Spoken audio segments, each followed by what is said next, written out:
नमस्कार। ज्योतिष शास्त्र में श्रद्धा और विश्वास रखने वाले सभी जातकों का पारलौकिक जगत चैनल में बहुत बहुत स्वागत है। आज के इस वीडियो में हम बात करेंगे कन्या राशि के जातकों के बारे में। जून 2021 का महीना उनके लिए क्या लेकर के आया है। जैसा कि मैंने थंबनेल में लिखा है, जून 2021 में कन्या राशि के जातकों की प्रबल भाग्योन्नति होने वाली है। भाग्य उनका कदम कदम पर साथ देगा।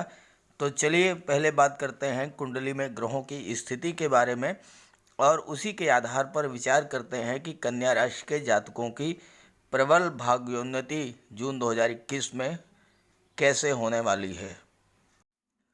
तो देखिए, ये है कन्या राशि के जातकों की जून 2021 की कुंडली। इस कुंडली के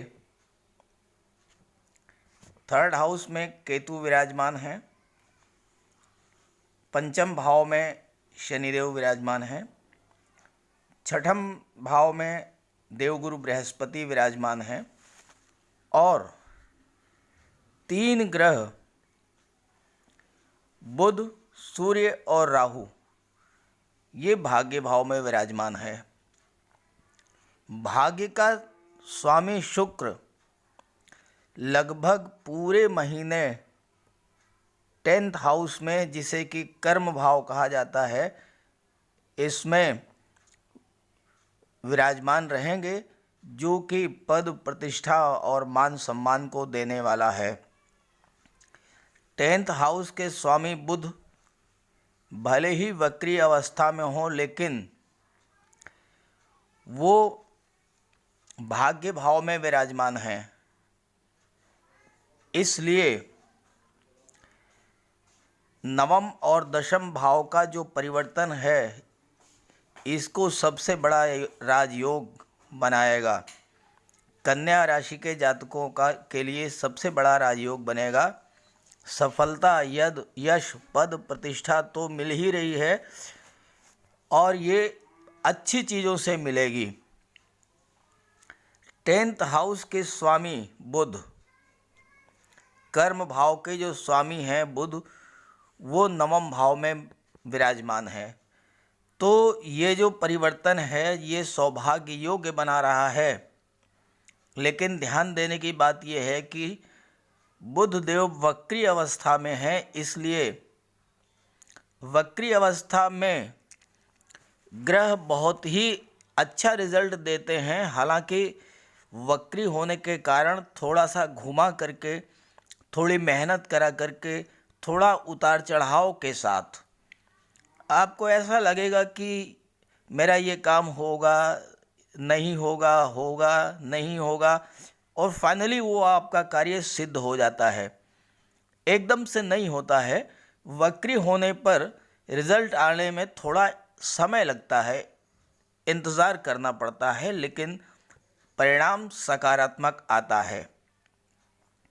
भाग्य आपका साथ देगा, पूरी तरह से साथ देगा, लेकिन चूंकि ग्रह वक्री अवस्था में है, इसलिए पुरानी चीज़ों से साथ मिलेगा भाग्य का। देखिए, देवगुरु 20 जून से वक्री होने जा रहे हैं। बुध वक्री अवस्था में ही आपकी कुंडली के भाग्य भाव में विराजमान रहेंगे और शनिदेव 23 मई से वक्री हो चुके हैं। तो तीन ग्रह वक्री अवस्था में आपकी कुंडली में हैं। तो आपको पुरानी चीज़ों से आपको लाभ मिलेगा, जैसे कि पुरानी पार्टनरशिप है, पुराना व्यापार है, या जो आपका पुराना जॉब है, जो आप जॉब कर रहे हैं। अगर आपके मन में ये बात है कि जॉब आप चेंज करना चाहते हैं, तो आप चेंज मत कीजिए, पुराने जॉब से ही आपको लाभ मिलेगा। विशेषकर कि जो लोग नौकरी पेशा हैं, उनके लिए ये योग बहुत ही सकारात्मक है। बहुत ही अच्छा रिजल्ट आपको मिलेगा। प्रमोशन हो सकता है, आपकी सैलरी में वृद्धि हो सकती है, आपको किसी बहुत अच्छी जगह पर भेजा जा सकता है।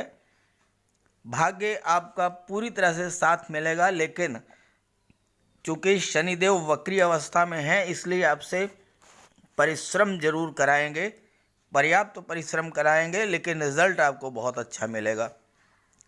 अब चलिए बात कर लेते हैं कि देवगुरु बृहस्पति, शनिदेव, सूर्य और शुक्र, मंगल, ये सब ग्रहों का क्या परिणाम आपको, क्या फल आपको मिलना है। देखिए, देवगुरु बृहस्पति आपके कुंडली के छठे भाव में विराजमान हैं।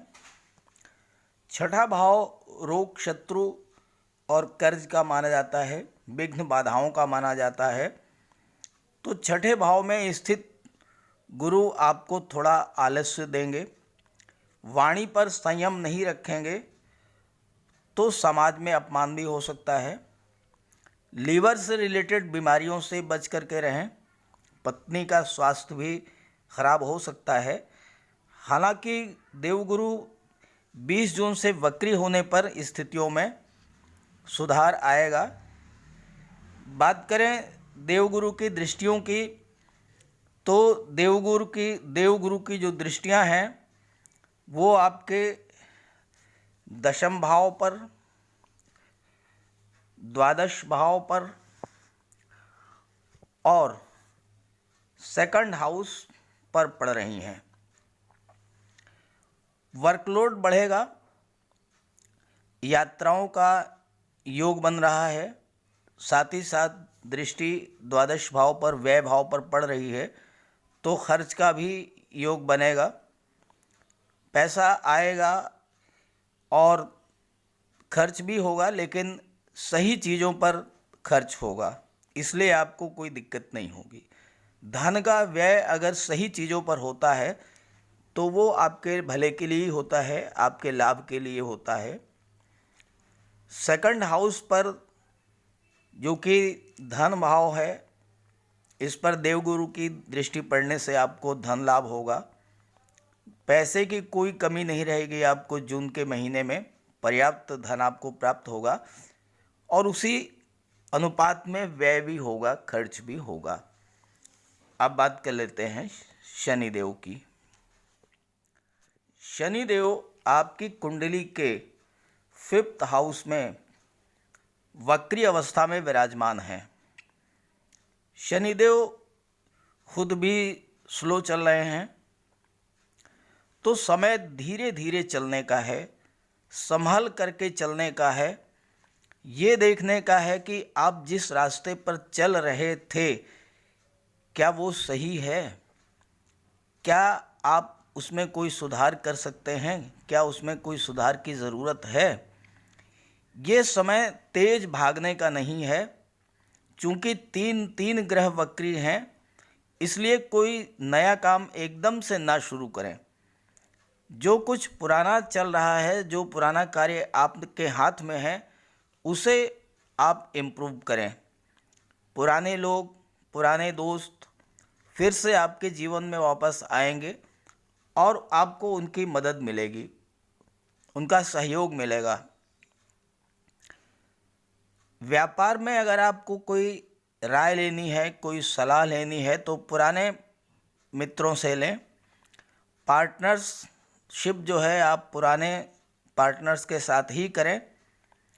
चूँकि शनिदेव वक्री अवस्था में है इसलिए मेहनत ज़्यादा कराएंगे, वर्कलोड बढ़ेगा, जिम्मेदारियों में भी वृद्धि होगी।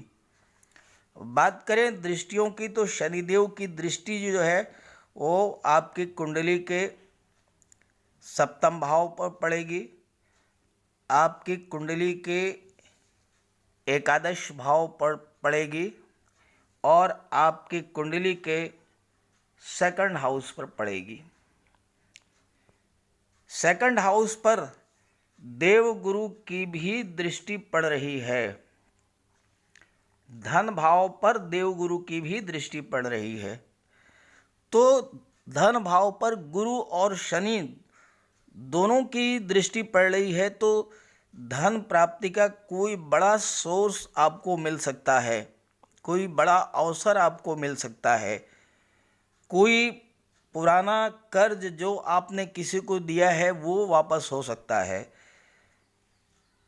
वाणी से जुड़े हुए जो कार्य हैं, जैसे कि कवि हैं, गायक हैं, लेखक हैं, वक्ता हैं, शिक्षक हैं, इन्हें कोई बड़ी उपलब्धि प्राप्त हो सकती है, इनको कोई बड़ा चांस मिल सकता है और इनके जीवन में धन प्राप्ति का कोई बहुत बड़ा अवसर भी मिल सकता है।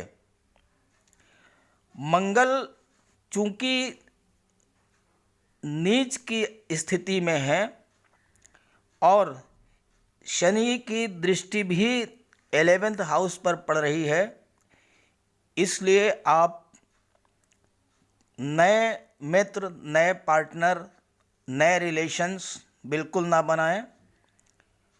थोड़ा सावधानी बरतने की ज़रूरत है, आपको धोखा भी मिल सकता है। बात करें सूर्यदेव की। द्वादश भाव के स्वामी सूर्यदेव नवम भाव में विराजमान होने से आपको दूर की यात्रा करनी पड़ सकती है। 10 जून को ग्रहण है, इसके 2-4 दिन पहले और 2-4 दिन बाद 6 तारीख से लेकर के 15 तारीख के बीच जो है, आपको अपने बॉस, पिता या अथॉरिटी से संबंध बहुत ही अच्छे रखने हैं। संबंध बिगाड़ने नहीं हैं। बहुत ही स्वीट बिहेवियर कीजिए, मधुर व्यवहार कीजिए, माता दुर्गा की पूजा कीजिए, सूर्य की पूजा कीजिए और 10 तारीख को ग्रहण के दिन कोई बड़ा कार्य ना कीजिए, तो आप ग्रहण के प्रभाव से बिल्कुल सुरक्षित रहेंगे। 15 तारीख के बाद सूर्य देव मिथुन राशि में प्रवेश कर जाएंगे, आपके कर्म भाव में प्रवेश कर जाएंगे। तो कार्य के सिलसिले में, नौकरी के सिलसिले में, व्यापार के संबंध में आपको बाहर भी जाना पड़ सकता है, यात्राएं करनी पड़ सकती हैं। शुक्र आपकी कुंडली के कर्म भाव में ही विराजमान है। 26 जून तक लक्ष्मी का प्रबल योग बना रहे हैं।